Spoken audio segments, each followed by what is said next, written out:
اللہ اللہ اللہ اللہ۔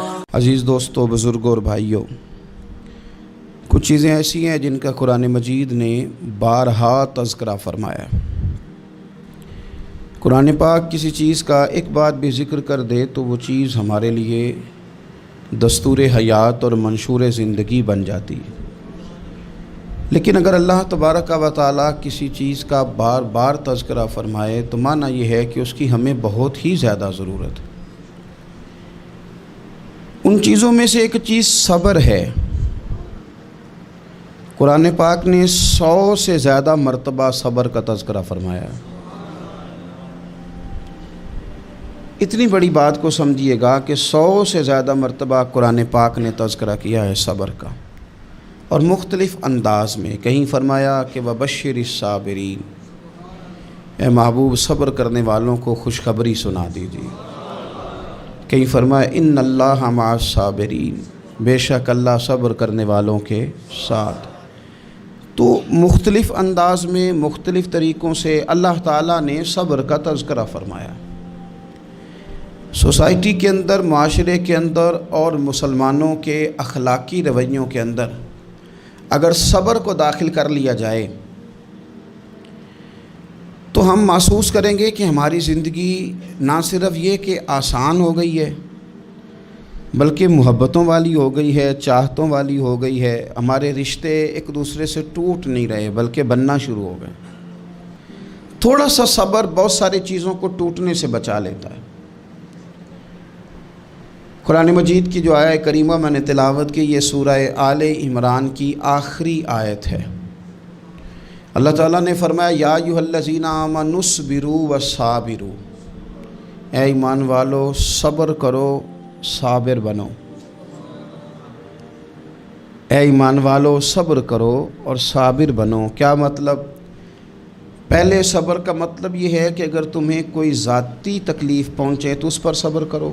وصابروا، اس کا معنی یہ ہے کہ اگر دشمن کے مقابلے میں کسی اور کی طرف سے کوئی تکلیف آئے تو اس پر بھی صبر کرو۔ پھر فرمایا ورابطوا، اور ہمیشہ کمر بستہ رہو، اسلامی سرحدوں کے پہرے دار رہو۔ واتقوا اللہ، اللہ سے ڈرتے رہو۔ لعلکم تفلحون، اس امید پر کہ اللہ تمہیں کامیابی عطا فرما دے، تم فلاح پا جاؤ۔ یا ایھا الذین آمنوا اصبروا وصابروا، اے ایمان والو صبر کرو اور صابر بنو۔ صبر کرو، صابر رہو، یعنی جو ذاتی تکلیف آئے اس پر بھی صبر کرو۔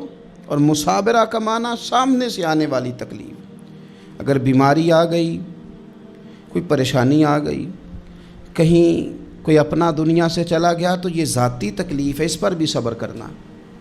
اور اگر اپنوں نے، بیگانوں نے کوئی تکلیف پہنچا دی، کوئی اذیت دے دی، وہ اذیت کئی صورتوں میں ہو سکتی ہے۔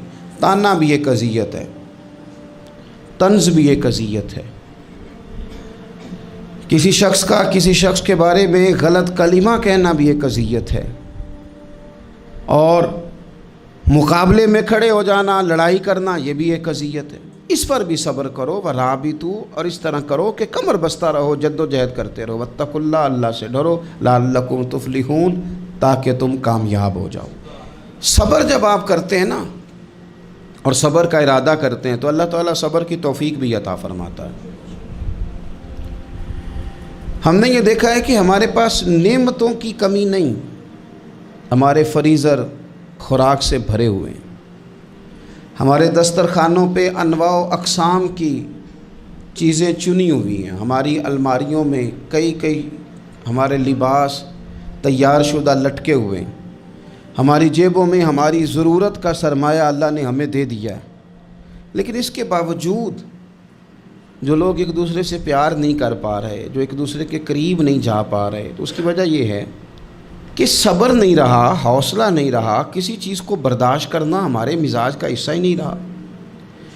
اور پھر چونکہ امت مسلمہ نے انقلاب برپا کرنا تھا، دنیا کو پیغام حق دینا تھا، اگر ان کے اندر حوصلہ ہی نہیں ہوگا، اگر انہیں صبر ہی نہیں کرنا آئے گا، استقامت ہی نہیں ہوگی، کہیں رکنا ہی نہیں آئے گا، تو یہ میدانوں کو سر کیسے کریں گے؟ کامیابیاں کیسے ان کا مقدر بنے گی؟ رمضان المبارک میں بھی ماحول یہ ہو کہ افطاری سے 1 گھنٹہ پہلے نظر پوری ٹک جائے گھڑی پہ، اور تھوڑا سا بھی صبر مشکل ہو. اور رمضان المبارک میں سحری کے وقت میں اگر دہی والی دکان پہ بھی جھگڑا ہی ہو رہا ہو، اور شام کو سامان خریدنے میں بھی اگر بحث ہی ہو رہی ہو، تکرار ہو، جھگڑا ہو، تو پھر سیکھا کیا؟ پھر وہ جو ہمیں تربیت دی جا رہی تھی کہ ہم نے صبر کرنا ہے، تو پھر ہم نے اس میں حاصل کیا کیا؟ حدیث پاک سنیں گے، آپ کی طبیعت بڑی ٹھنڈی ہوگی. میرے نبی پاک صلی اللہ تعالیٰ علیہ وسلم نے ارشاد فرماتے ہیں کہ جو بندہ سوال سے بچنا چاہے گا، ارادہ کرے گا اللہ میں نے کسی سے نہیں مانگنا، فرمایا جو سوال سے بچنا چاہے گا رب اسے سوال سے بچا لے گا. اور جو لوگوں سے بے نیاز ہونا چاہے گا، کہے گا یا اللہ مجھے دنیا داروں کا محتاج نہ بنا، اپنی بارگاہ سے عطا فرما. جو لوگوں سے بے نیاز ہونا چاہے گا اللہ لوگوں سے بے نیاز کر دے گا. اور فرمایا جو صبر کا ارادہ کرے گا اللہ اسے صبر کی توفیق بھی عطا فرما دے گا. ارادہ تو کرے، پروگرام تو بنائے، توفیق تو اللہ دے گا. جو صبر کا ارادہ کرے گا اللہ صبر کی توفیق بھی عطا کر دے گا.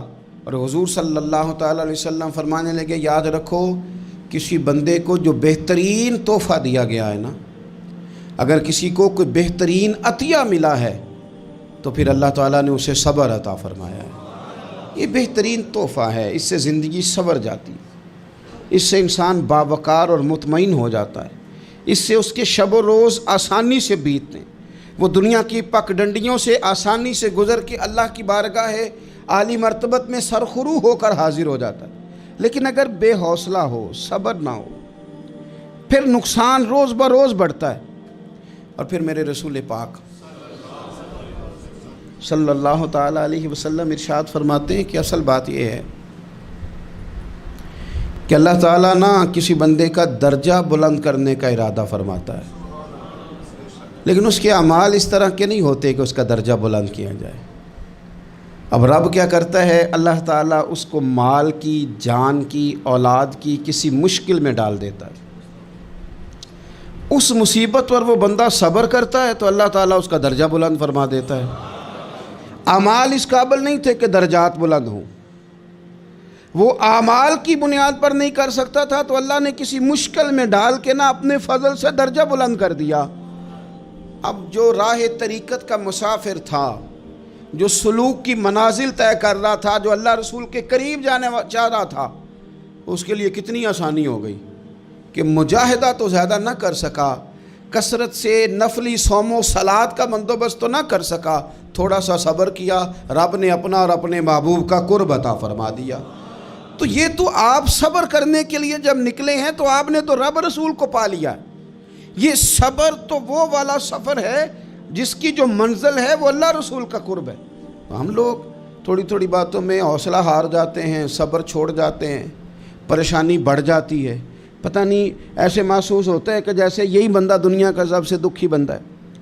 تو ایک تو یہ کہ ذاتی حیثیت سے صبر کرے، ایک یہ کہ پھر دشمن کا جب مقابلہ ہو، آمن نصبرو و صابرو، آپ کا جب مقابلہ سامنے کسی کے ساتھ ہو تو پھر تیر، تلواریں، اسلحہ، بندوقیں یہ نہیں زیادہ لڑتی.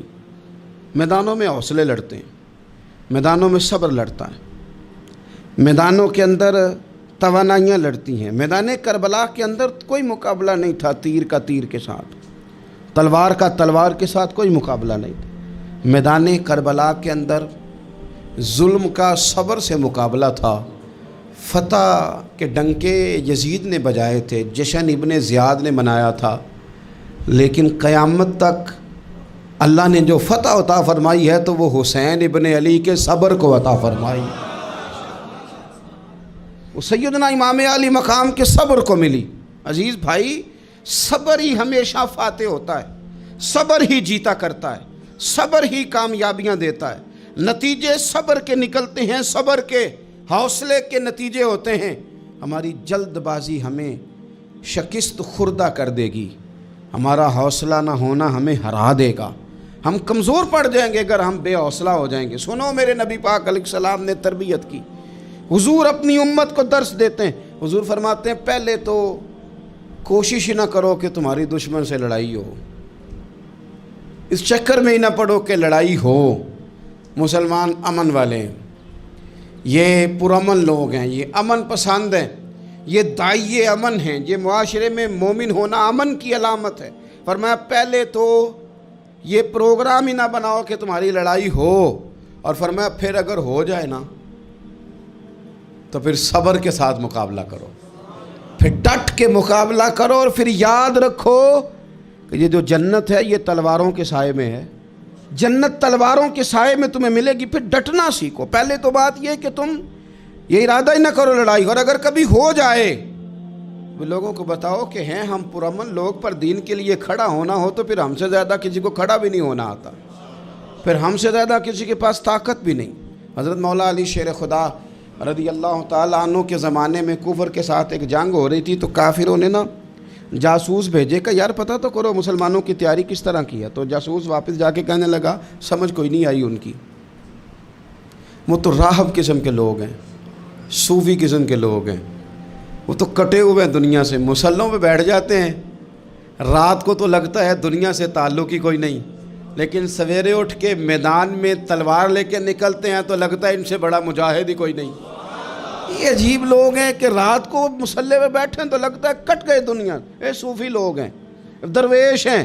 یہی مسلمان کی شان ہے، ہو ہلکا یاراں تو برے شم کی طرح نرم، رزم حق و باطل ہو تو فولاد ہے مومن، ادھر آ ستمگر ہنر آزمائیں تو تیر آزما، ہم جگر آزمائیں، ہم تجھے اپنا حوصلہ بتاتے ہیں کتنا، دیکھ ہمارے حوصلے سے ٹکرا کے دیکھ یہ کتنا طاقتور اور مضبوط ہے۔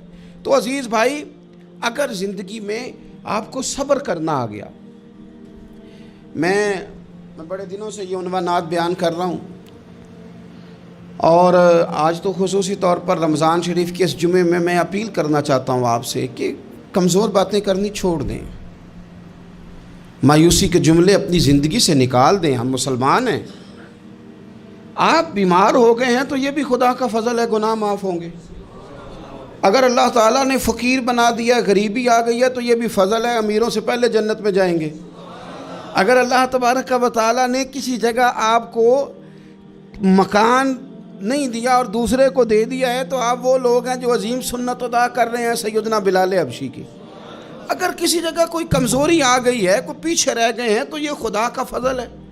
اللہ تعالیٰ نے چاہا ہمارے لیے جو فیصلہ تو ہم اس پہ راضی ہیں، لیکن اپنی زندگی میں اور شکوے اتنے بڑھا لیے ہم نے، اتنے بڑھا لیے کہ لوگوں سے شکوے کرتے کرتے رب رسول سے بھی شروع کر دیے۔ غلام بھی کبھی شکوہ کرتا ہے، آقا کا بھی شکوہ ہوتا ہے، بندہ بھی کبھی شکوہ کرتا ہے، رب کا بھی شکوہ ہوتا ہے، یہ بھی کبھی ہوتا ہے۔ آپ نہ مانے پر یہ شکوہ ہے کہ میں بڑے ڈاکٹروں کے پاس گیا ہوں آرام نہیں آیا، نہ مانے پر یہ شکوہ ہے میں نے کبھی کسی کو ستایا تو نہیں پر میرے حالات نہیں ٹھیک ہوتے۔ آپ نہ مانے پر یہ شکوہ ہے کہ فلانے کے پاس دولت زیادہ ہے، اس نے پتہ نہیں وہ آگے نکل گیا اور میں پیچھے رہ گیا، نہ مانے پر یہ شکوہ ہے۔ کس سے کر رہے ہو؟ رب رسول سے؟ او آس بولے تے او دی مہربانی، اساں تے لاڈ ہی لڑاونے نے۔ کس سے شکوہ کر رہے ہو؟ خدا کے بندو، غلام غلامی کرتے ہیں، شکوے کرتے ہیں کوئی؟ حضرت ام سلمہ رضی اللہ تعالیٰ عنہ، شوہر کا نام ہے ابو سلمہ، بیٹے کا نام ہے سلمہ، کہتی ہیں میں، میرا شوہر، میرا بیٹا، تینوں، چھوٹا بیٹا میرا، ہم نکلے مکہ مکرمہ سے مدینہ طیبہ جانے کے لیے۔ ایک کی بیٹا ہے، خاندان جمع ہے، شوہر کی گود میں بیٹا، اونٹ کے پیچھے میں۔ فرماتی ہیں مدینے کی سرحد آ گئی تو میرے میکے والے آ گئے، کہنے لگے ابو سلمہ نہیں لے جانے دیں گے مدینے اپنی بیٹی کو۔ میں نے کہا میں مسلمان ہوں، میں تو اپنے شوہر کے ساتھ مدینے جاؤں گی۔ انہوں نے کہا نہیں جا سکتے، تو نے جانا ہے تو جا، ہماری بیٹی نہیں جائے گی۔ زبردستی مجھ سے انہوں نے مجھے میرے شوہر سے الگ کیا۔ کہتی ہیں پھر میرے شوہر کے قبیلے والے آ گئے، وہ کہنے لگے اگر تم اپنی بیٹی کو نہیں نہ جانے دیتے تو یہ جو ہمارا پوتا ہے یہ ہماری نسل ہے، تمہارا نہیں، اسے ہم نہیں جانے دیں گے۔ وہ بچہ اپنی طرف کھینچتے تھے، میں اپنی طرف کھینچتی تھی، مدینے کی سرحد پہ۔ یہ جھگڑا زمین کے لیے نہیں ہو رہا، مکان کے لیے نہیں ہو رہا، حضور کے مدینے جانے کے لیے ہو رہا، حضور کے مدینے جانے کے لیے ہو رہا، مدینے جانے کے لیے ہو رہا۔